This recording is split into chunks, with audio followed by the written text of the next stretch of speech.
And we are a go. All right. So, welcome everybody to episode number 29 of the Nutrient Health Project podcast. What's your name? My name's Holly Frisch. Holly Frisch. My name is Andrew Frisch. We are, if you put two and two together, you will realize that we are married. So, welcome back everybody. We are episode 29 today. We are going to be talking about our gut health experience. So we're going to go into detail on a couple different things, but first, just kind of a quick announcement. Out of respect for your ears and your time, we do not run any ads on the podcast. This is about the extent of the ads that you'll get. We have nothing to sell you. We're not doing this podcast for any reason other than to educate and empower and entertain you. So we're not trying to get clients from this. We're not trying to do any of that. We're just trying to grow. So our only ask is that if anything in this podcast helps you, is that you tell people about Nutrient Health and Fitness. The sole mission for Andy and I is just to grow Nutrient Health and Fitness so we can impact more people. So there's specifically 3 ways you can help us do that. Yep. So the 3 ways you can do it are you can share what you're listening to right now, the Nutrient Health Project podcast. You can share that via your podcast player of choice, whether it's Apple or Spotify or whatever you've got working with you. Mm-hmm. You can also tell people about the Nutrient Health and Fitness YouTube channel. Obviously, that is going to be a lot more of the visual content. I've stopped uploading the podcast videos to the YouTube channel just because they're longer form. I feel like until this thing gets bigger, people probably aren't going to be too worried about watching us talk in our living room for an hour and a half. But I just uploaded something earlier today, so there are a ton of videos on there weekly that I'm putting up as far as like new exercises, supplements, mindset stuff, talking about like diet, drugs, all kinds of things. So the Nutrient Health and Fitness YouTube channel. And then finally, you can find us on Instagram. You can also use this to find us on YouTube, but it's Health and Freshness. I'm pretty fucking proud of that. It's a really good idea. Health and Freshness on Instagram. So, all right. If we're achieving our 3 E's of educating, entertaining, and empowering you, then all we ask in return is for you to help us grow. Boom. So in today's episode, we're going to talk about the recent gut protocol experience that we've gone through. I know we talked about that a little while back, that we were just beginning to start it. So included in this episode, we're going to talk about like why we're doing it, how we've changed our diet, what supplements we're taking, how we're both feeling, and then also where we'll go from here. Yep. So, and this is something that I think has been kind of a long time coming, just a gut health episode. I mean, I remember, and we'll talk about Candida, we'll talk about SIBO, we'll talk about sugar cravings, we're talking about reducing gas and bloating and mental clarity, all of that good stuff. Candida was on my radar. This is before me and you got together. I think you were talking about when we were just getting together. Like talking and dating. Yeah. So that goes back to like 2017. And I remember hearing about, that was back when I was like really struggling with sugar cravings. And I remember hearing people kind of make mention of Candida being this, at the time, it's an infection that you would get. And this infection would potentially lead to you having sugar cravings. And the studying and the education and the courses I've taken from now until then, my understanding of it is substantially improved. I think it's fair to say. I have a much better handle on these things. So I want to turn around and do what we do with this is share it and educate you guys and share our experiences, and hopefully some of this will help impact you and improve your life via your gut health on this episode. So let's get into it. All right. So why we're doing it.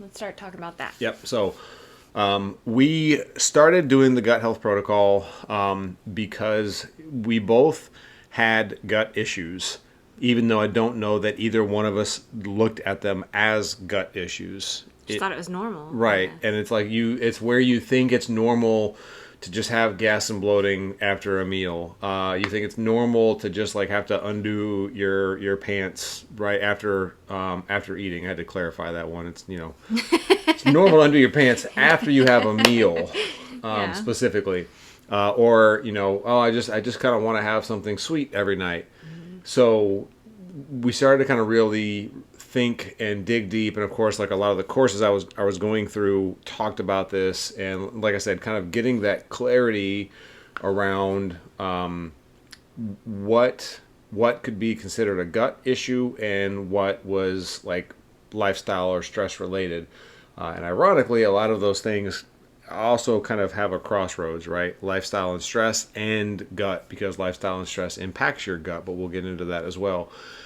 So Hallie and I both kind of came to having these gut issues on different paths, and there's a couple of other paths in addition to what she went through and what I went through that we'll talk about here in 2 seconds. But I wanted to just kind of give like a brief backstory on in this section in particular. We're going to talk kind of about our individual histories, how we got there, what caused us to have the gut issues, and then I also want to talk about the symptoms. And I actually think the notes I put were kind of like, let's do the histories first. But I think it might be even a better idea if I kind of flip-flop it and let's do the symptoms first, and then we'll come back to the histories. Okay. So the list of gut issues, if you're dealing with something, if it's a specific gut issue, then the big kind of main players that you'll hear are going to be something called SIBO, which the viewership, the audience that we have, you guys are kind of vast. Like it's a wide swath of people. So if some of these are like, you already know it, forgive me. But if these are brand new terms and you want follow-up questions, some of you have my number, reach out to me, find us on the internet. You can always also email us at NutrientPodcast@gmail.com with further questions, and we can do these on kind of a Q&A, or if we did another kind of gut health update. Anyways, so the big players when it comes to gut health, big picture, the ones that kind of come to mind are going to be SIBO, which stands for small intestinal bacterial overgrowth. We'll talk about that a little bit. Candida, which is also a candida overgrowth. So both of those, SIBO and candida, basically are just an overgrowth of bacteria that is already present in your stomach. Then we've got H. pylori, which that's something that is not naturally present in your body, or should not naturally be present in your body. And I'd have to look at my notes on this, but it is present in a large percentage of people in the world, but it's not like a natural player in your digestive system. But so SIBO, Candida, H. pylori, those are going to be the three that we really cover today. But you can also be dealing with like celiac disease or a non-wheat gluten sensitivity. So that's a potential thing that you could be dealing with. And that, if that goes undiagnosed, celiac disease, that could lead to a large swath of like impacting your gut health, like screwing up your thyroid, like it's just attacking your immune system all the way down. And then finally, IBS or IBD. And that's, kind of getting into like Crohn's and ulcerative colitis and all that. So in this episode, I think it's fair to say, Holly and I, you don't have celiacs. No. You can have, you might get a little bit of upset stomach from gluten. Yeah. And we do try to avoid gluten prior to any of this just for your thyroid health, but I don't think that you or I violently react to celiacs. I don't think we have celiac disease. No. I also don't think that either one of us are dealing with any kind of IBS or IBD. No. So when it comes to what we were dealing with specifically, it's those three things: the SIBO, Candida, and the H. pylori. We're about to dive into the symptoms of these three things, but you'll find that a lot of them have kind of overlap in terms of symptoms. So you'll see that a lot of them have like constipation or diarrhea or gas or bloating, but then there are other specific ones that we'll mention too as we go through this list that are really going to stand out. Like if you have this, then you most likely have this, right? And again, all of this is, like she said at the beginning, education, entertaining, and empowerment. We're not medical doctors. We're not functional doctors. We're not even like doctors on Grey's Anatomy. Is that Grey's even Anatomy. On? Yeah, I don't even know if that's on TV anymore. We don't watch TV. But so we can't diagnose anything. All we can do is educate and empower and entertain you and enlighten you. So it should have been 4 E's. I missed enlightenment. Damn it. Anyways, All right, so SIBO, small intestinal bacterial overgrowth. So we're going to list off some symptoms. I might kind of dive in on some of these as we're going. I think Holly is just hoping that she pronounces this one in particular. But all right, so SIBO, what are some of the symptoms? So distension and bloating, Okay. pain or cramping, excessive burping or flatulence, excessive early fullness, constipation, diarrhea, or both. Yep. And I want to go back and touch on distension, because distension, like if you have SIBO, just by the nature of the inflammatory kind of response you have in your stomach, if you have distension and someone else has that exact same amount of distension, the person with SIBO is going to be way more sensitive to the distension. So it's going to be way more noticeable for you. Excuse me. But so I burped. I bet I have SIBO. So nausea is really big with SIBO. Fat malabsorption is really big with SIBO. So you might ask, like, how the hell do I know if I have fat malabsorption? This would be where, if you're not familiar with the Bristol stool chart, that would be helpful to kind of look at it. But like fat malabsorption, basically, when you go to the bathroom, you're going to essentially look at your poop and see, do you have like little fat droplets? Is there like a yellow or yellowish tint to your feces, if you want to be scientific? I guess saying poop too many times made me feel like we're not professional. But so if there's fat malabsorption in your poop, then that would make you, that would potentially suggest that you have SIBO. You can also have other symptoms that are outside of the gastrointestinal tract. And there's another really, really big one with SIBO that I didn't list on here, that I didn't cover, and we'll cover this in depth when we talk about what we've done, but that's FODMAPs. If you have really bad reaction to FODMAP foods, which again, we'll cover that in depth as we're going. If you have really bad reactions to FODMAP foods, that's a really high likelihood that you are potentially dealing with some SIBO issues. Other symptoms outside of the GI tract, though, are going to be like mild to severe lethargy, brain fog, anxiety, depression, really any kind of like cognitive issues, headaches, joint pains, rashes, and eczema. So, moving on, we've got candida. What are some of those symptoms? So you've got bloating, gas or distension, stomach pain or cramping, constipation or diarrhea. Diarrhea seems to be more common than constipation. Yep. And then you've got nausea again. Yep. And then again, outside of the GI tract, we're going to, if it's candida, you're going to be looking at chronic fatigue. Again, some of these are overlapping, right? But anxiety or depression. Some of these that are going to be very high triggers, like if candida, big signs that it's candida. Increased allergies would be a very, very big one. If you have just, not just like regular old seasonal allergies, but if you've noticed like allergies have increased, then that would be a pretty good sign. Asthma. Another really, really big one would be cravings for sweets or processed carbs, like I mentioned towards the beginning of this episode. So if you just cannot figure out, I wouldn't necessarily say, and I kind of did this in reverse 5, 6 years ago, 7 years ago, when it first started kind of coming around on my radar. I heard about candida and how it's going to be, something that causes you to have sweet cravings.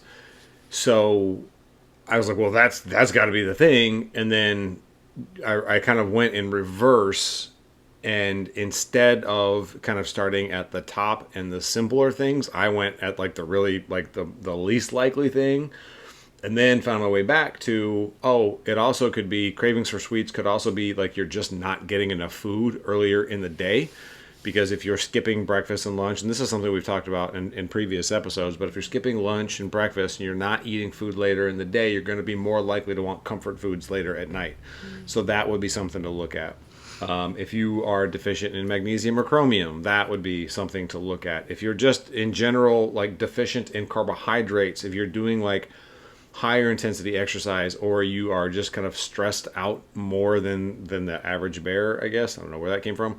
But if you're dealing with higher levels of cortisol and not getting adequate carbohydrates, that could also lead to sugar cravings. So there are other things that can lead to cravings for sweets or processed foods.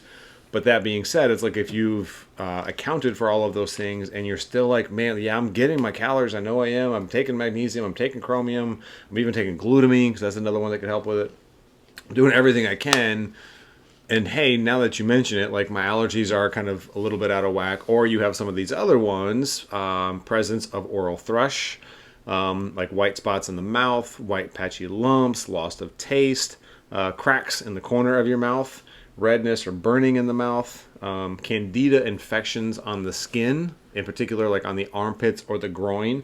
That was another one that like just, I mean, TMI, but for me, I would notice that I would get like really bad itching on like my groin. And I mean, I just, there were times where like I would be here at the house and I mean, just between the two of us, but like just like scratching away at my groin. I'm almost kind of like, trying to be funny with it, but it was like, it's itching. And she's like, you okay over there? And I'm like, I'm really not. But then also eczema, psoriasis or hives. And then because all of this is like candida, so the thrush would be like kind of a systemic overgrowth of candida, as would be like the armpits of the groin, but even like vaginal infections, that vaginal candidiasis, which is like itching, pain with sex, abnormal discharge, right? Pain with urination, all of these things. If you have any of those other symptoms and then are also struggling with cravings for sweets, then candida could very well be a suspect. So, and then finally, like I said, in this episode, we're going to cover SIBO, candida, and H. pylori. Finally, we've got H. pylori.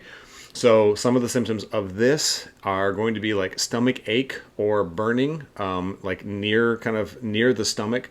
So if I think most people kind of think that their stomach is lower than it is. They think maybe like kind of like belly button and below, but your stomach is actually kind of like upper, like it's higher than that. So think like your solar plexus, kind of like that sternum bone at the very bottom of that, right at the very kind of bottom of your rib cage. If you have like stomach ache there or like cases of gastritis, kind of applying slight pressure on that soft part kind of right below the rib cage, like that cartilage and bone of the rib cage, slight pressure right there. If that's very tender, then that would be a potential sign for like, that type of inflammation in the stomach that's caused by H. pylori. Stomach pain. Also, if you have stomach pain that may worsen on an empty stomach, that's a big signal for H. pylori, right? This is different than like hunger pangs, but if you have basically empty stomach and it's not like, oh, I'm hungry, but you just like stomach pains, that's a really big signal for H. pylori. What else we got? So food sitting in your stomach like a rock, early fullness, nausea, loss of appetite or cravings, depending on the type and location of the H. pylori and your genetics, frequent burping, bloating. Yep. And I want to go back to the H. pylori can either increase or decrease your levels of stomach acid. So it's more common for it to decrease the amount of stomach acid, which what would that mean for you? That goes back to like what Holly just said, kind of early fullness. So the food is just kind of sitting in your stomach because your stomach acid is lower. And if that stomach acid is lower, it's not going to digest the food as well, right? So that food just kind of sits there. This can also, a lot of times these, like it's really rare to just have a candida infection, right? So these things can kind of, one can trigger the other. A lot of, and this is, again, going back to the education and the studying I've been doing, I'm really starting to understand that it's very rare. So like I just recently got a new client. She's got a couple different autoimmune things, and it's I think other people might be like, wow, you poor girl, all of these things keep happening to you. But if you step back and realize like, oh shit, like it's actually, the first thing was actually probably triggered by the third thing that got diagnosed, but you just didn't know about it until it got diagnosed, and it took so long to get diagnosed that the first and the second thing happened.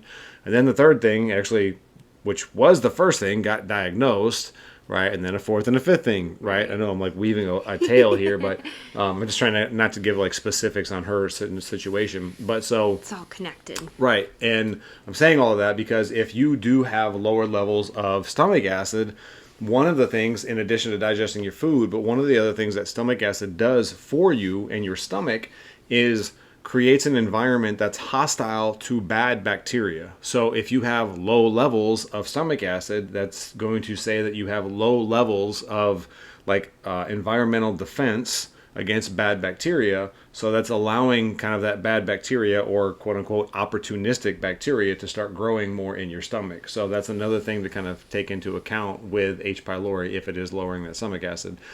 Other symptoms of H. pylori outside of the GI tract would basically be depression or anxiety, rosacea. So rosacea, kind of that like butterfly kind of like rash, like redness across the face. So if H. pylori is present in the stomach, that doesn't necessarily mean that you're for sure going to have rosacea. But if you have rosacea, then it's a very big signal that you do have H. pylori. So that's something to look at if you ever are dealing with that. And then finally, psoriasis or idiopathic hives. So idiopathic hives, just like you can't identify where else the hives are coming from, right? Those are possible, but also just kind of less common. So we cover everything on the symptoms. I believe so. All right. So with all of that, Holly and I were kind of dealing with some of those symptoms. Like I said, for me, it was like the sugar and sweet cravings. We were both definitely dealing with like kind of gas and bloating. Like Holly had a real sensitivity to fat. Like she just did not do well with higher fat diet, or higher fat meals rather. And we're not even talking like keto level of fat. Just like if she had a meal with like 20 or 30 grams of fat, which that's not a lot, right? I mean, that's we're talking like 180 to like 300 calories from fat. Instant bloating and bloating for a couple of days, and then headache. Yep. So. And like your skin, I think even too, it seems like that time, like they were just like your body just wasn't absorbing the fat. It's like it would almost like the oil would just come to your skin before it would go, or instead of rather being digested properly. So, so those symptoms that we ran through, I guess as we were talking, I should have been like, that was me and that was you and that was me and that was both of us. But like we basically both kind of looked at that list and we're like, shit, like, yeah, that's a lot of those are me. So the way we got to that, then I'll let you kind of talk about your gallbladder experience. Yeah. So first off, like growing up, I was always kind of gassy, like to the point where my grandpa's nickname for me was Lil Toot. Lil Toot. That's also her hood gangster name. No. Lil Toot. But I also Lil Toot got the gun, y'all run. Coming after you. I also was sick a lot with allergies and took a lot of antibiotics for all the different sinus infections that I would get, or strep that I would get. So I had a lot of antibiotic use. And then, gosh, I think I was 16, 17 when I got my gallbladder out. You said 17.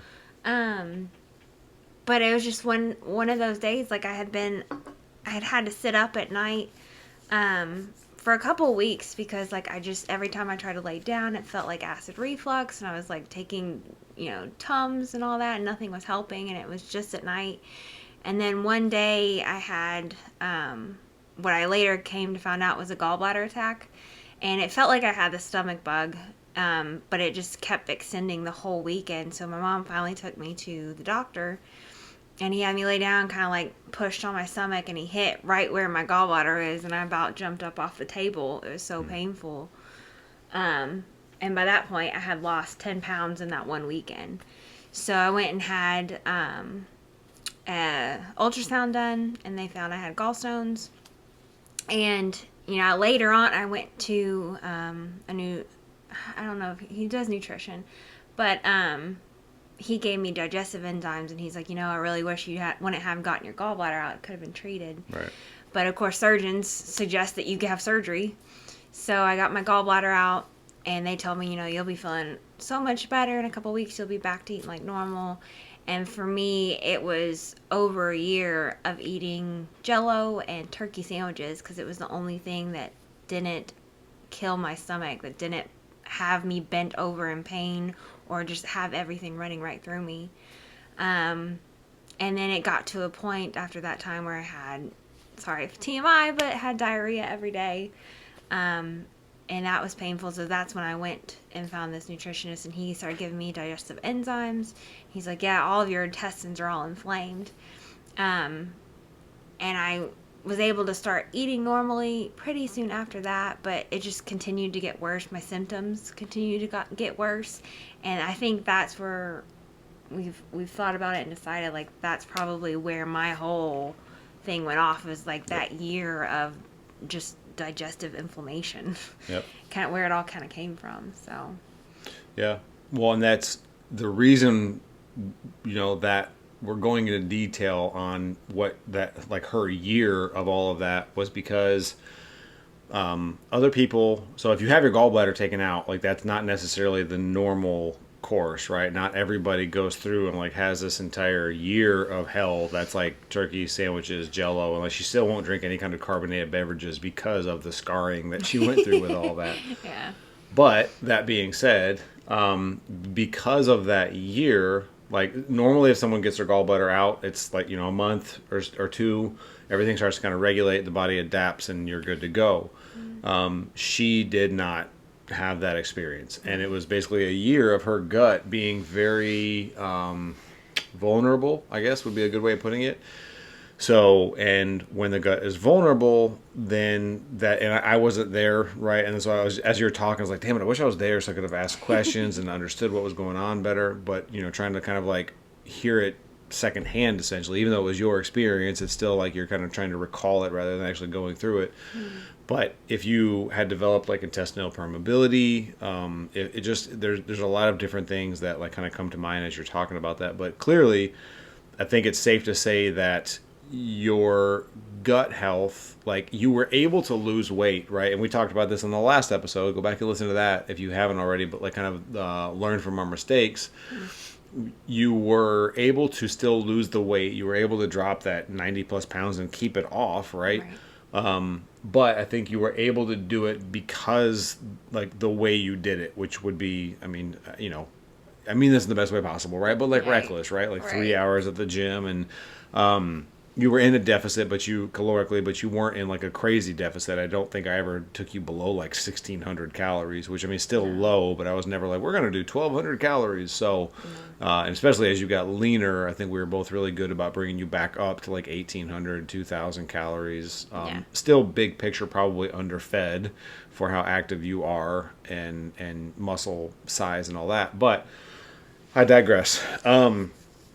So my journey was, I still have my gallbladder. I still have all of my organs as far as I know, unless I've been drugged and just didn't know about it. But so I still have all of my organs. I even have my tonsils and wisdom teeth too. I'm all natural as of right now, at least. But I definitely have my share of scars and broken things. But my journey, I've been super open about this, so I won't like digress on this too much. But I mean, if you're listening to the podcast, you either know me from the past or you are very familiar. I've talked about this in the past, but essentially I'm 45 as we're recording this.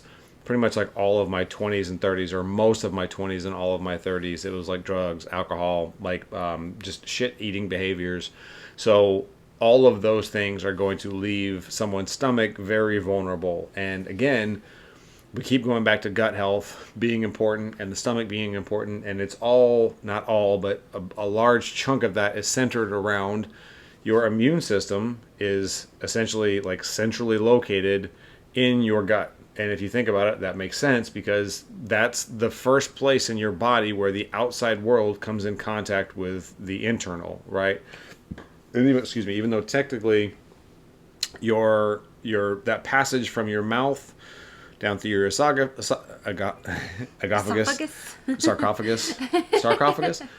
the passage from your mouth to your esophagus, down to your stomach, into your small intestine, to your large intestine, to your colon, and right out the poop chute. That's what kind of episode we're running today. Mm-hmm. That's all one connected tunnel, right? All one tube, essentially. But along the way, it absorbs nutrients. Or toxins, right? So that's where your immune system has a big presence in your gut. So if that starts to get whacked, then your immune system can take a whack. And if that immune system starts to go kind of haywire, then that's going to cause all kinds of problems throughout the body. Again, hypothyroid, Hashimoto's. You pick your autoimmune disease of choice, right? And gut health is almost always tied into almost every single autoimmune issue out there. So Which I don't think people realize how important their gut is to their health. no, I 100%. I think at least everybody I've been speaking with, it's always kind of like an eye-opening thing. I've had, clients that listen to this podcast that didn't make the connection between like their diet and pain, which would be inflammation, right? Or their diet and sleep quality, or maybe they're looking at their diet and losing weight, but they're not understanding, they just see it kind of from a caloric standpoint, and instead of thinking about it like food is information. I've been saying this a lot and I've been reading it a lot. So instead of just looking at it as like calories, it's eating foods that give your body good information, meaning telling your immune system like, hey, it's okay to like just like settle down. The environment's not attacking us right now. So yeah, food is information, eating to take care of your gut. And if you're not doing that, that's where problems kind of rise up. So that leads us into other considerations. Go ahead and knock all of them out. Okay, so like antibiotics, which I kind of touched on a little bit. Me and my antibiotics. Antibiotics. Yeah. Did I say that? You said antibiotics, but antibiotics. Excuse me. No, you're good. I need to shut up. Let me expand on that. So antibiotics, like obviously, I think most people know by now that antibiotics are not. I can't believe I just corrected my wife on live TV, but you're fine, baby. So antibiotics are going to wipe out like everything in the gut. It's kind of like dropping a nuke on a battlefield. So good and bad are going to be wiped out. And then if we think of like, well, those good bacteria are also going to be producing things that keep that gut lining, the integrity of your gut lining. Like part of that comes from the good bacteria that's in there. So if you wipe that out, again, it's that gut lining is now vulnerable. So, and this is where the people that I've worked with that maybe didn't have a big kind of traumatic gallbladder thing, or don't have 20 years of drugs and alcohol abuse, or, don't have any of these other like longer term traumatic events, but they've had multiple courses of antibiotics, they're going to have just as much, if not more, gut issues than Holly and I have gone through. So, sorry. No, you're good. Continue. So antibiotics, which, like I touched on briefly, like growing up as a kid, me and my brother, anytime we got sick, we just went and got antibiotics. Like that's just what we did. So I'm sure that played a huge part to where I'm at now. But the second thing is stress, which everyone has stress, especially in this day and age. It's always go, go, go. Yep. And then SAD, which stands for? I was wondering if you knew that. Standard American Diet. Oh. Okay. So, yeah, the SAD diet, right? So, I guess that's not SAD diet, because that would be like It's Standard a sad American diet. diet. That's like, yeah, it is a sad diet. It's a really sad diet. So Standard American Diet, basically, if you're doing a lot of the processed carbohydrates, a lot of the kind of inflammatory fats, foods that are devoid of nutrients, i.e., going back to what I just said a second ago, devoid of nutritional information. High calories. Right? Yeah, high calorie, low nutrients. Right? That's what's, another thing that's really going to wreck you. And then just to kind of expand on the stress side of things too, to keep this, like, we need to just make an entire stress episode too. But like the domino, like the series of dominoes that stress kind of like knocks over is just as impactful as everything else we've been talking about here. So in stress, I think everybody just thinks of it as, oh, my boss is a jerk, or, my spouse is a pain in the ass, which... No. Right, okay. All No. right. I'm just making sure. But so stress could be lack of sleep. Stress can be too much sleep. Stress can be lack of sunlight. Stress can be too few calories for too long, too many calories for too long, right? Perceived stress. You have kind of a, there are certain people who shall not be named that, kind of that Eeyore mentality. I mean, if you want to name them, I don't know if they... I'm not going to name them. All right, well, so, but if it's like, if you're in the mindset of like, I'm not going to say like everything bad always happens to me, but then like you're probably dealing with a certain amount of like perceived stress. And there is a power that comes from being happy and optimistic, right? Even if it's like sometimes like belligerently so, because they've shown that people who have an optimistic outlook on life, who are like, cool, like the hits keep coming, I'm all right, I can make it through this, they live longer because your perception of what you're going through is a lot better. So stress can even just be perceived. How are you looking at things? And I think one thing I learned from that 20 years of drugs and alcohol and shitty eating behaviors is to look at things through a different lens and always try to kind of I think it's like the Tony Robbins things of taking what's the worst thing that's ever happened to you and turning it around to make it the best thing that's ever happened to you. Once you can start to do that, then you are an unstoppable, badass superhero. All right, so we've gone through our history, we've gone through the symptoms. Now let's talk about what did we do? What did we do? What did we do? Let's talk about how we changed our diet. So, all right. So, I felt like we were like in first grade. Like, all right, kids. So, the way we change our diets essentially kind of boils down to just different elimination diets. So we definitely did have kind of a leg up, I think, on, Jane or John Doe that would come in because we were already pretty healthy when it came to a lot of this stuff. We already, Holly was like a major alcohol problem, but Totally. Outside of that, totally kidding. She's never had a drop of anything. Despite my best efforts, I'm kidding. No, but so like no alcohol. We had already cut gluten out. Maybe like 5 or 6 months prior to that. And even then, it was like we didn't do gluten in terms of like any kind of wheat bread or things like that. But it would sneak in, right? So it would be what was it, like the Kodiak, maybe like Kodiak would have like some wheat in there. Yeah. Or I'm trying to think of like maybe the Ezekiel bread or like if I like we didn't do the gluten-free oats. So we weren't like devout gluten-free like zealots. It's mainly like gluten-free bread. Right. So we switched that like maybe 6 months prior to doing this, and then we started doing all the gluten-free breads. And then like I said, no alcohol. We really didn't do much dairy. We would occasionally get like Greek yogurt, but that like a thing of Greek yogurt would last us for months because we wouldn't really do much of it.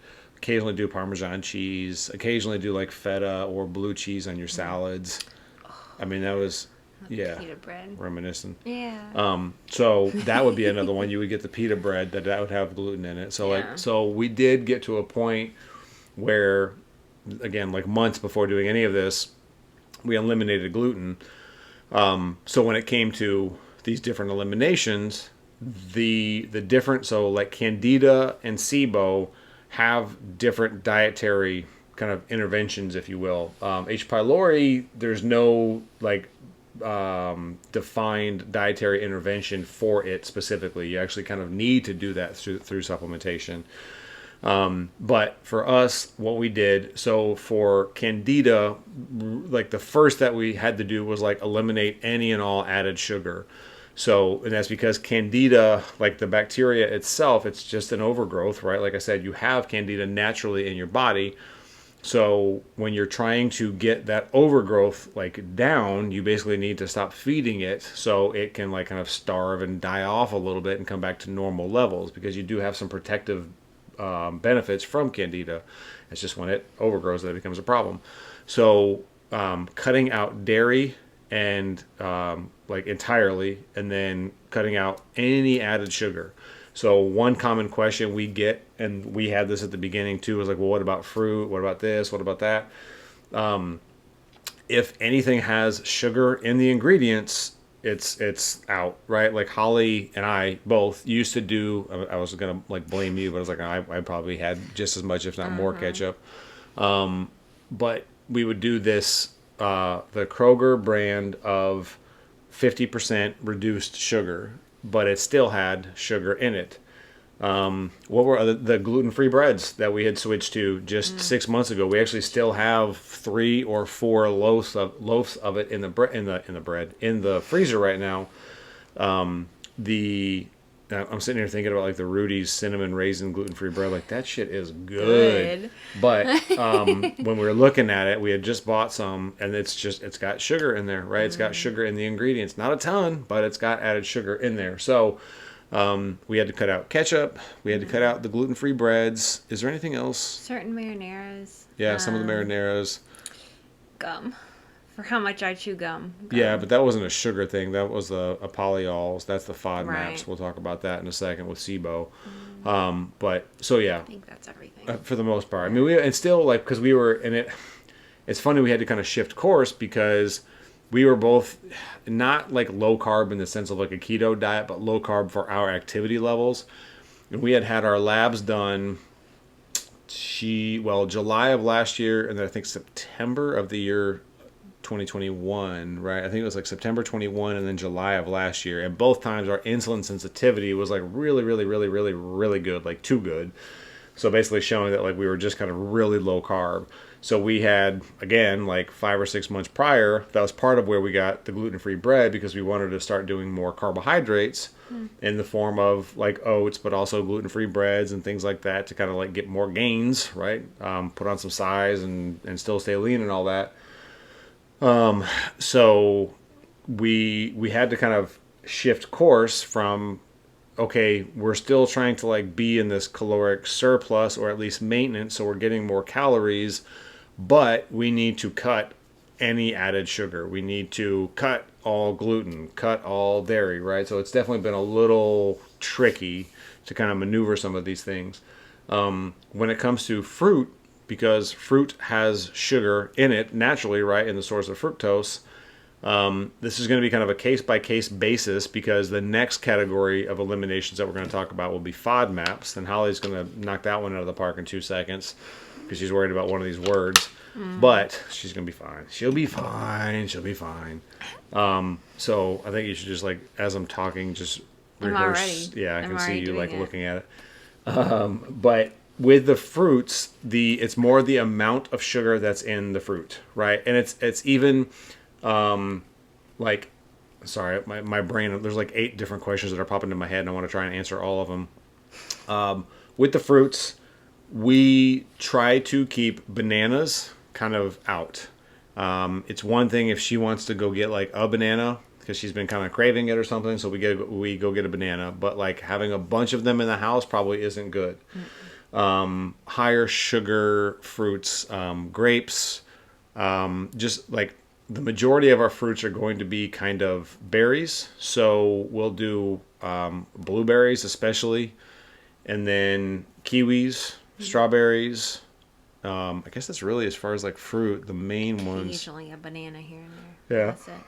So, yeah, I've been fighting that the whole episode. But so for candida, it's really coming down to like really eliminating sugar, really eliminating dairy. For the SIBO, I mentioned as we were going through the symptoms, if you have foods that are FODMAPs and those are problematic for you, then that would be something to look at as far as like maybe doing a low FODMAP diet. And before you knock it out of the park in 2 seconds, so FODMAP lists are all over the internet.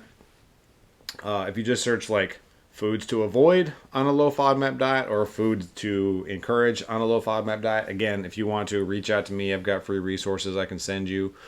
But so FODMAPs are going to be problematic for you if you have small intestinal bacterial overgrowth, because again, these like the acronym FODMAPs, FODMAP, those are going to be essentially like soluble fibers that think of it as prebiotics for that bacteria that's overgrown.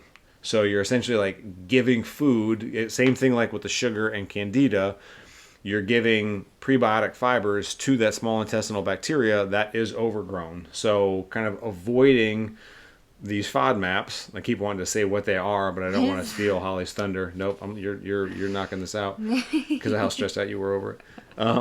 But so like avoiding these is just like avoiding the sugar for the candida. It's going to allow you to kind of start to stave off. Yeah, stave off is what I was thinking, and starve off came out, and I was like, that's not even a word, and starve off is a word. So or a combination of words, it would allow you to starve.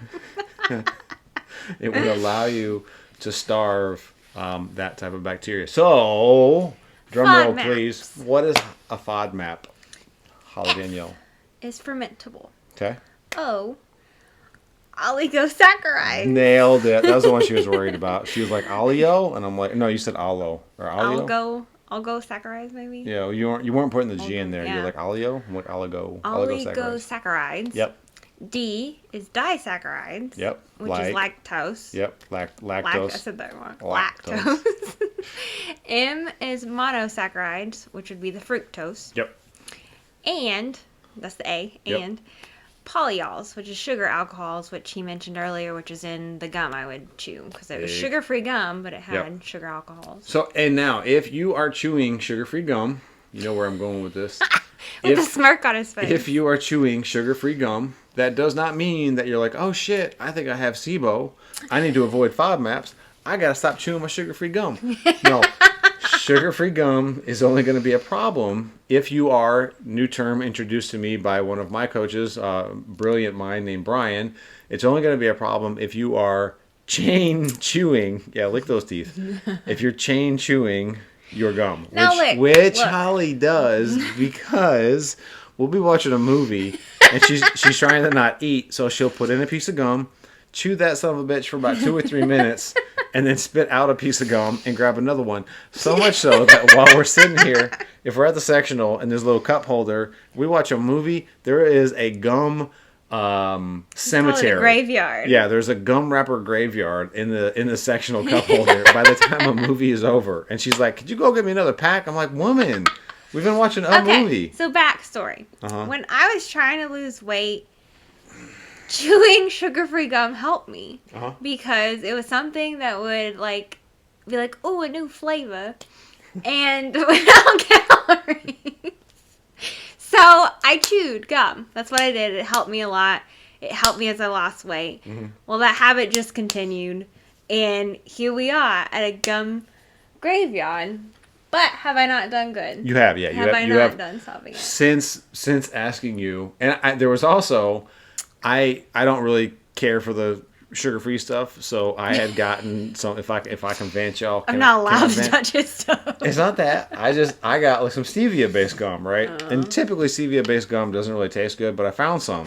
If you want good stevia-based gum, I think it's good, right? I mean, it's good. It just doesn't last long. Literally lasts 5 seconds and it's gone. But it's good chewy gum, right? It's not that kind that like dissolves into your mouth like sandpaper. But pure, it's PUR, that specifically. There's another one that I got too that's good, but the pure came in like a variety pack. But Amazon? But this gum is like, it's like compared to regular extra gum, this shit is expensive, right? It's like, I don't even know how much it was, because it was a year ago that I got it. Because I didn't chew much gum, so I had to stash it. And then Holly finds my stash, and like she's just like doing the gum graveyard thing with my like $8, $9, $10 a pack gum. I'm like, woman, what the hell are you doing? Slow down. Don't touch my gum. Don't touch my gum. So yes, polyols, and it's POLYOL. So anything on an ingredient list that ends with that OL. So think like maltitol, mannitol, right? I'm trying to think of other ones off the top of my head. I'm sure as soon as we get done recording, I'll be like, oh, there's 5 other ones. But those OLs are sugar alcohols. So, and I wish I had my FODMAPs list in front of me. I was thinking about grabbing it before we were recording, and I'm like, oh, I'll remember it. And of course, I didn't remember it. I think that is the problem with avocados too, is that they have polyols like naturally included in them. That's not like occurring in them. But either way, so like I said, search low FODMAP diet or foods to avoid on a FODMAP diet, or reach out to me if you want and I'll send you a list. Common things that are going to be on the FODMAPs diet though, like apples are going to be like a no on the FODMAPs. There are broccoli, I think cauliflower. Like I said, avocados. Can you think of other ones? Dang. No. Lincoln, do you want me to go grab it? No, you're good. I could even like Google it, but well, hell, here. dead air, but bear with me. Go here, here, and then here. Wait, hang on. Gut health. I got it on my computer. Dead air is scary. All right, so let's just go standard low FODMAP. So they won't be able to see this, I don't think, if you're watching at home, because this is not on the Google, on the old drive here. Let me actually get this pulled back up. Where are my episode notes? So there, and then son of a biscuit here. Okay, FODMAPs. So foods that you want to avoid. Half of these people probably won't even like what the hell is ancho chili, but artichoke, asparagus, beetroot, broccoli, Brussels sprouts, cabbage, cauliflower, garlic. That is a really, really quick hack. Not hack, but a quick test to see if you do have any kind of FODMAP issue. Is just take a little bit of garlic and a little bit of onions and grill those up, and then have like a half a cup of garlic and onions grilled. If that tears your stomach up or gives you like gas and bloating, then that's a potential red flag for it.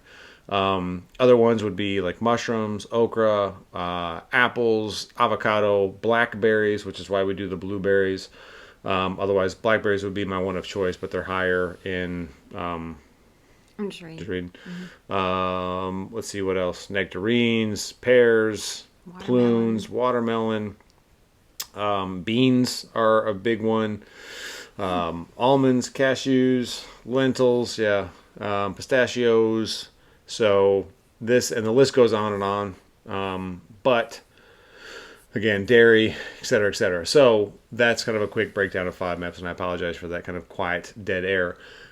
We have changed diet a little bit as we've gone, so we still like exclude for the most part. Here's another thing too, because I've had clients that are doing different protocols, and they're like, do I have to be perfect?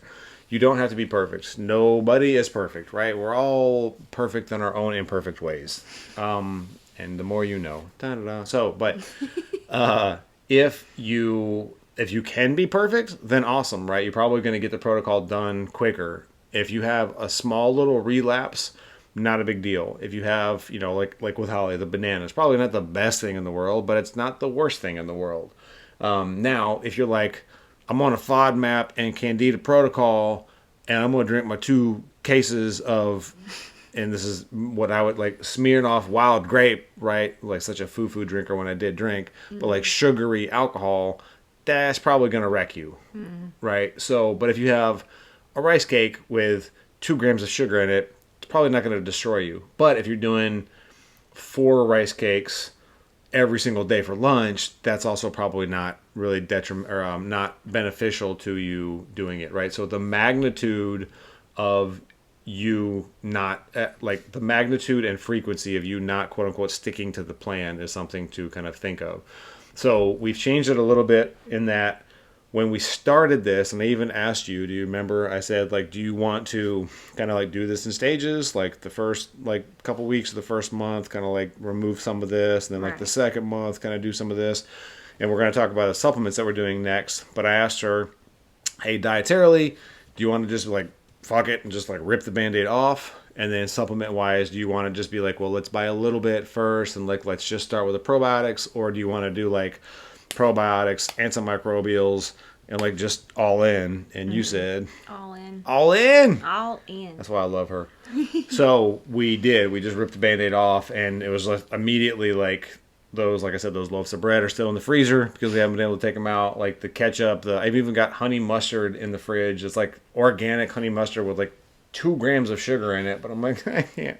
I want it. But so it's just sitting in there. Yeah. And then the first month, and this is, you don't have to spend this much, but the very first month, again, we went all in, and I doubled up on all of the probiotics and the antimicrobials, and I'll tell you like where we got this stuff from, but I doubled up on everything because it was like me and her that was doing it. And it was, I think it was going to be like $418, and I got a discount, which I think took it down to like $370 or something like that. It was, I know over $350, but under $400. Now that did, last probably closer to like a month and a half. Yeah. But I've also found a lot of, so when you're doing a gut protocol, like probiotics are going to be important, a good quality probiotic. So, and I'll just get out of the way, the one that we're doing right now, and this is subject to change because I'm doing a course and I think I'm going to find a better probiotic through this course. I have a really, really good feeling because this course is already kind of changing our lives in a number of different ways. Shout out to Metabolic Mentor University if this ever gets played by any of you guys. Hashtag 1 in 100. But so the probiotic that we are using currently is Dr. Ruscio, Ruscio. If you just search Dr. Ruscio store, the probiotics, we got everything from them the first go around. So we got all the probiotics, we got all the antimicrobials, we got all of that. And then I found that, well, I can find a lot of these antimicrobials on Amazon, either as other, combinations or like separate products altogether. I could not find other probiotics that had the same like number of different probiotics, but also same amount of probiotics. So the specific probiotics that we got from him are what would be called a lacto-bifido blend, or lactobacillus and then bifidobacterium, but you'll just see it as lacto-bifido. His has, I think, like 12 different strains, and then I want to say like 50 billion colony forming units. And then the second probiotic we got is either Saccharomyces boulardii or just S. boulardii, and it's Boulardi. So I think just to give you an idea on price point, I think the Lacto Bifido blend through Dr. Ruscio store is, I want to say, with the subscription, like $76. So again, not stupid cheap, right? But when it comes to probiotics, I mean, this applies to every single supplement that you get, but when it comes to probiotics, when it comes to fish oil, when it comes to some of these things, like quality. So I would rather somebody, instead of giving them 5 supplements that are kind of like, straight off the Walmart shelf and aren't really good quality. Did I say that right? Mm-hmm. Okay. I feel like I didn't say a word correctly. Instead of doing that, I would rather have them do just one supplement that was good quality. So for right now, the Ruscio probiotics, the Lacto-Bifido blend, the S. boulardii, and then we still have some soil-based, because that's a third type of probiotic, literally just called soil-based probiotic. But once we're out of that, I'm going to let that one kind of fall by the wayside unless I find some other kind of like evidence to really suggest that we need to keep it in there. And we'll probably primarily go with the Lacto-Bifido blend and the S. boulardii blend. And then once we get into the supplements more on this next section, I kind of took a detour here, but once we get more into that, I'll talk about the antimicrobials and why we were doing those. But so a little bit more on the change that we've kind of done more recently, again, going through this course. So, and we'll talk about benefits that we've noticed as well. So I won't jump the line with this, but Holly has cut out some nightshades and beef, which if she's cut out beef, then I've cut out beef for a little bit just to not have it in the house and tempt her with it. Yeah. But nightshades. So anyone who doesn't know, nightshades include tomatoes, onions, peppers, eggplants, potatoes, not including yams or sweet potatoes, and then even ashwagandha. Yep. Which I'm sure you've heard Andy talk about ashwagandha before. Yep. Even though I spelled it ashwagandha. Ashwagandha. So, I think a acai, is it acai or goji berries? One of those two would also be, I think, in the nightshades. Mm-hmm. But it's very important, at least for us, that she said included in the nightshades are potatoes, but not including yams or sweet potatoes. The sweet potatoes were one of the foods that, along with cabbage, like cabbage is on the low FODMAPs. Sweet potatoes would be one where, like, if you look up a couple different lists on the FODMAPs, all of them will have broccoli, cabbage, cauliflower. Some of them will say sweet potatoes are needed, like you need to avoid them. Other ones are like sweet potatoes are okay in a certain amount, and other ones are just like, yeah, sweet potatoes are good. So it's hard to get like a definitive answer, right? And it's also because there are different tiers of a FODMAP diet. You can do a normal FODMAP diet, you can do a paleo FODMAP diet, you can do a vegan FODMAP diet, you can do what's called the SCD or specific carb diet, right? the like, how do I know which one to do? It's all going to be based kind of on like varying levels of severity. So if you're just like, I think I have a small problem with FODMAPs, I would just start with the low FODMAPs. If you're noticing that, man, I'm still kind of getting some of these other issues, you could find a paleo FODMAP list and be like, oh, this food is on the paleo avoid list, but it's not on the normal one. I should probably avoid that too, right? So it's like, I would say basically don't do it the way Holly and I did it, unless you're also just like a all in YOLO, let's do it. You don't need to go right from drinking and sugar and gluten and wheat and all the FODMAPs in the world to like just a barren wasteland of like, what the hell do I eat, right? So pace yourself.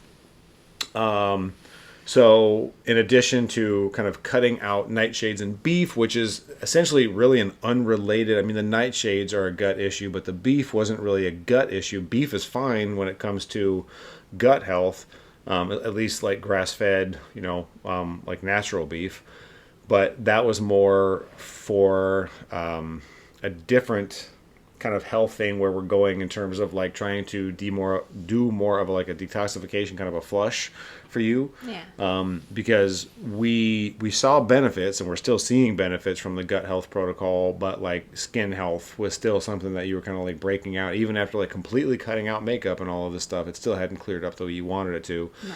So now that we've been doing that, we took out beef and we've done some other like flush supplements unrelated to the gut health thing. How would you say you feel? I think my mood's better, and then definitely like we can both tell a difference in my energy. Like, Yeah. Throughout the day, usually when I talk to him on my lunch break, I'd be like, I'm gonna take a nap. Yep. But by now, like I can stay awake and read and talk to him during my lunch. So Yeah. I've noticed a difference. Yeah. It's scary because her energy levels are getting close to mine. So it's like you got not one but two of me. So, but yeah, she would normally kind of like start to bonk midday, and that's like almost just all entirely disappeared unless we didn't sleep good one night. So, so yeah, we have slowly, we've taken out nightshades, and well, she's taken out nightshades. I don't have much of a problem with those. Like I'll eat tomatoes or whatever, but we've both taken out beef just in the short term. We do not have a problem with beef. We will be adding that back in for sure. We've also slowly added in like smaller amounts of FODMAPs. So today, for the first time ever, I'm actually kind of excited this because we've been doing the gut protocol for like, I think it's like 6 or 7 weeks now. Yeah. We've got a little bit of a smaller amount of like sweet potatoes and cabbage to cook up tomorrow. So I'm actually excited to kind of add those back in. So, okay. So I've already kind of talked about this a little bit, but. So we're going to talk about what we've been taking. Yes. And I kind of joked on the notes here. I said, in short, everything, because it did. We went from not taking any kind of probiotics or any kind of really antimicrobials to just a ton of products. Yeah. Right? It was like every morning we would have 1, 2, 3, 4, So many pills. 5 different products to take first thing in the morning and again last thing at night. And then there were 1, 2, 3, 4, 5, 6, 7, 8 different things, I think, to take with the first meal and the last meal, because some of these things are better taken like with no food, and some of these things are better taken with food. Yeah. So I already talked about the probiotics. Then, and again, we can get into specifics if people have questions on like, when do I take this, when do I not take that. And I already again said that we kind of started by diving into the deep end. But we, in addition to the probiotics, we started doing what are called antimicrobials. So these are things that are meant to, like, think of like natural antibiotics, except they don't hurt the good bacteria. So we're looking at like oil of oregano, thyme oil, berberine is one actually, and berberine is a really good antimicrobial. Even vitamin D would be one. And then we were getting into some of the more kind of specifically aimed at like H. pylori, things like mastic gum or neem. I'm trying to think of what else is in there. We started getting ox bile, because bile has similar properties to helping to be like antimicrobial, kind of going back to the stomach acid, HCl. Isn't there one that had pylori in the name of it? Yeah, there's pylori X. Pylori X. That actually has berberine and some other things in it. So there was some kind of like, Fenugreek. Yeah, thank you. There's one that we have that has fenugreek and thyme in it. So then there is a biofilm. That's what I wanted to talk about. So depending on if you've had a gut issue set up for a while, and again, hers was when she was 17, kind of that year going into 18, and she's now 29. So we're, 10, 11 years. And then for me, like I said, pretty much a good chunk of my 20s and all of my 30s, if we had gut issues set up, that bacteria, what it will start to do after a certain amount of time is set up what's called a biofilm. So basically all that is like, to get cheeky about it, the bacteria is kind of like creating its own little house, and it's just trying to kind of protect itself from any potential threats, right? So it makes it substantially harder to get rid of that bacteria or that overgrowth if there's a biofilm. So that was another one we got from the Ruscio store, like his, I think it's like Biota Dissolve was the name of it. But if you like just search like biofilm disruptors. So again, a lot of different products, and I mean, we've already been talking for however long this is, so I don't want to like just go into another 20 or 30 minutes on the micro or the antimicrobials. But if anybody is interested in that, please reach out to me. Let me know. We can definitely I could do an antimicrobial micronutrient episode, like when Holly's at work, and just kind of list off what all we're taking. So, I will say though, with all of the antimicrobial stuff, and again, just like nobody wants to be spending $300, $400 on just one subset of supplements, not even like on all supplements. So in between like the nootropics that we do, and then the different like the detox stuff and the protein powders, right? It could get pricey really quick. So going forward, it's going to be I've already canceled like all of the different subscriptions on everything from the Ruscio store except for the Lacto Bifido blend and the S. Boulardii, those two different like probiotics.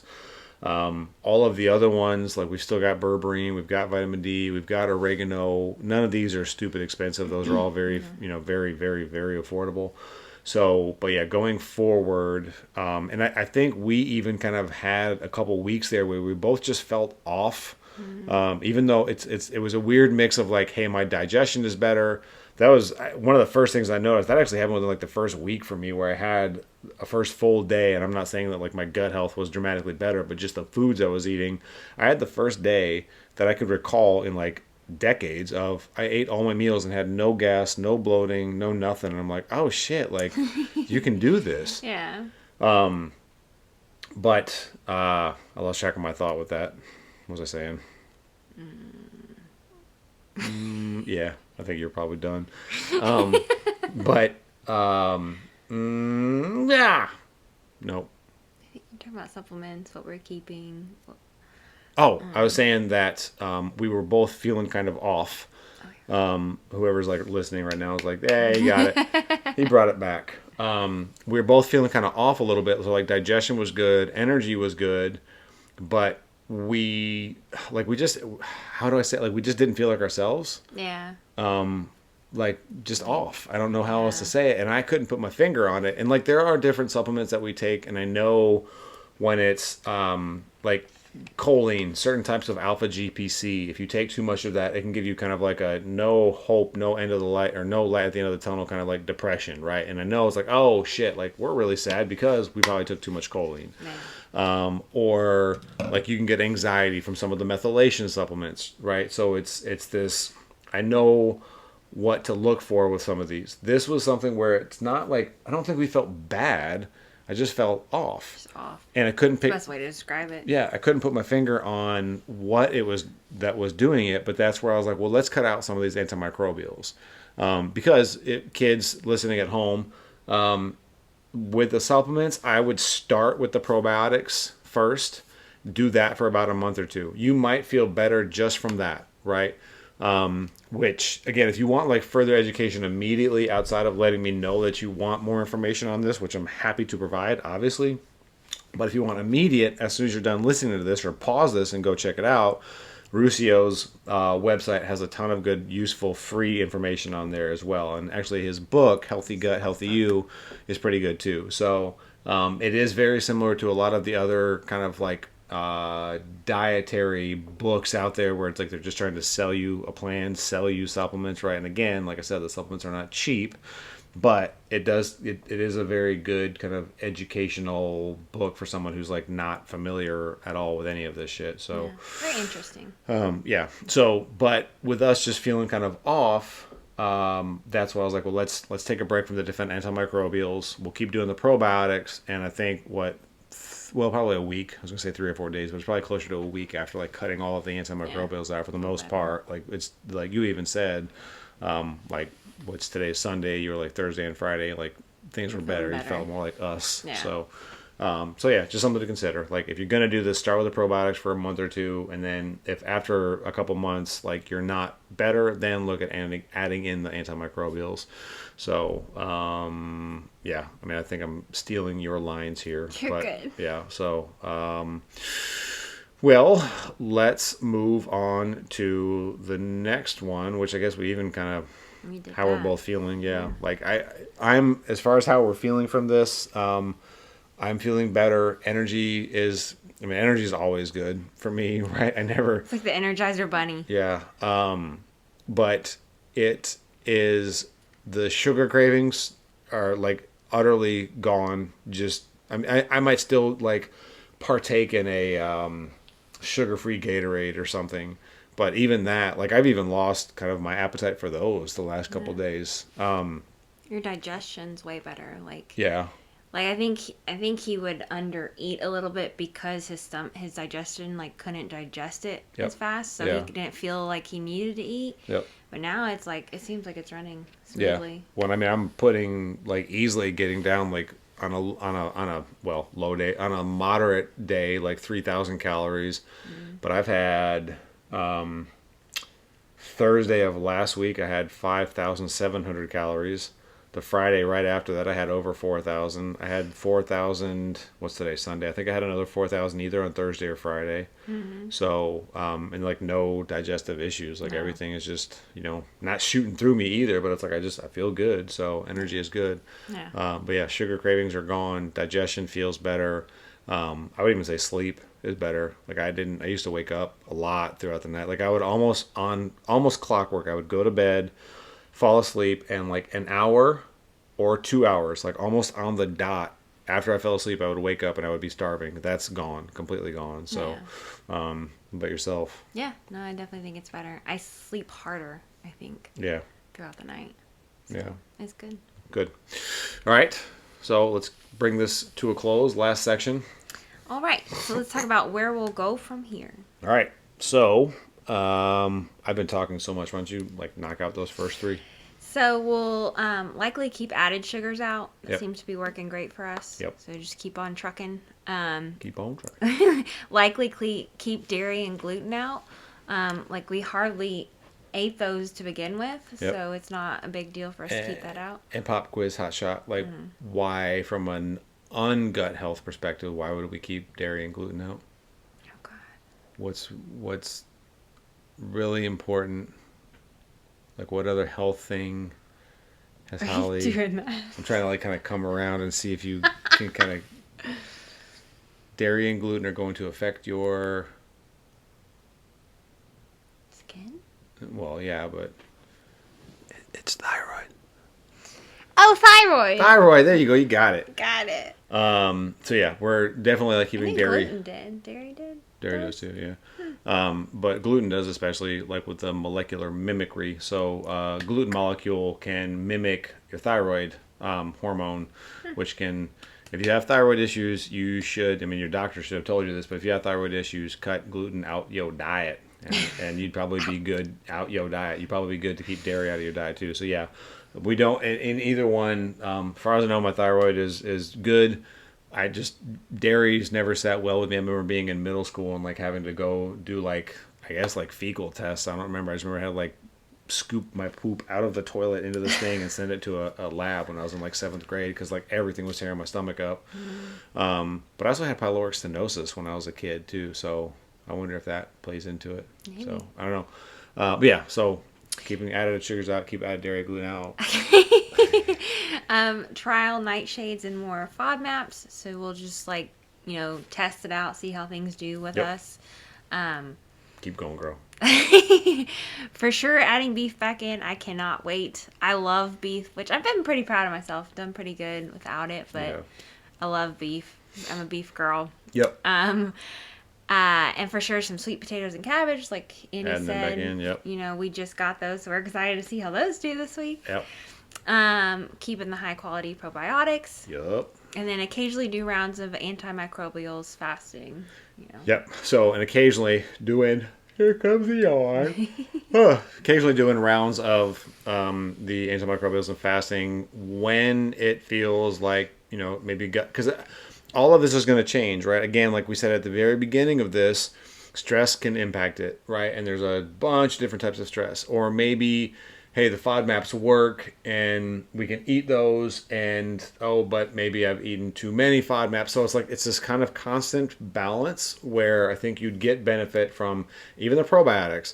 If you take the probiotics like too much for too long, like that, you just, and Ruscio talks about this, where it's like, he got to a point where he was just kind of noticing things weren't quite what they used to be and things were off. So he just scaled back on the probiotics. So I think occasionally doing rounds of the antimicrobials and fasting. The vitamin D is something that's, pretty much should be in everybody's, supplement routine. Berberine is another one that's kind of good just for optimized blood sugar. We keep oil of oregano on hand for the times that we feel like we're getting kind of sick. Makes a big difference. It does. It really does. It makes a big difference. But even olive leaf extract, that's another antimicrobial I didn't mention that has some benefits for your thyroid.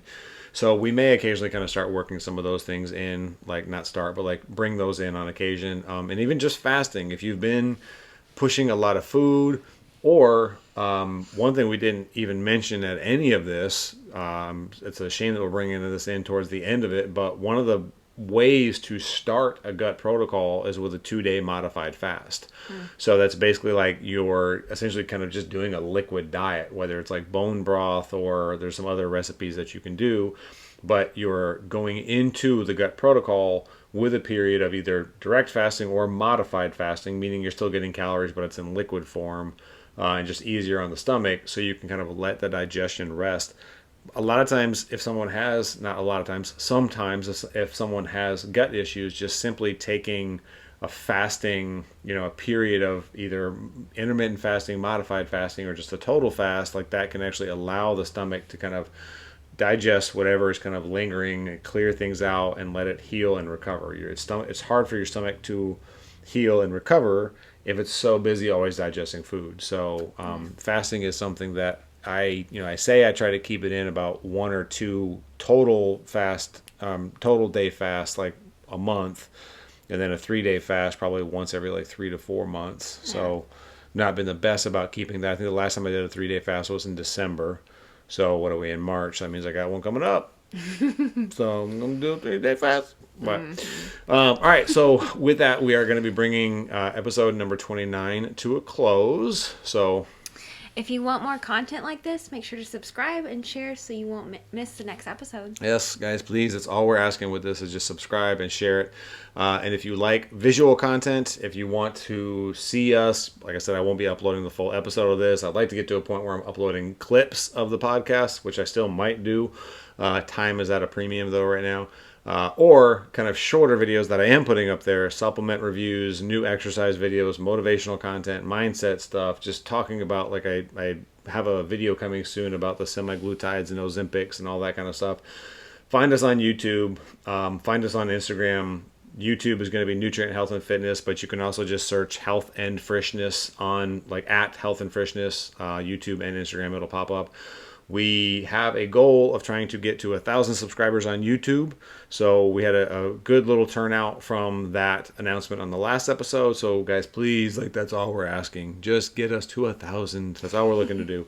It's kind of a short-term goal. And if we hit that, then it's it's on like Donkey Kong. So as always, we appreciate you. If you have any questions or comments or want further explanation on that, like I said earlier, NutrientPodcast@gmail.com. Other than that, did we miss anything?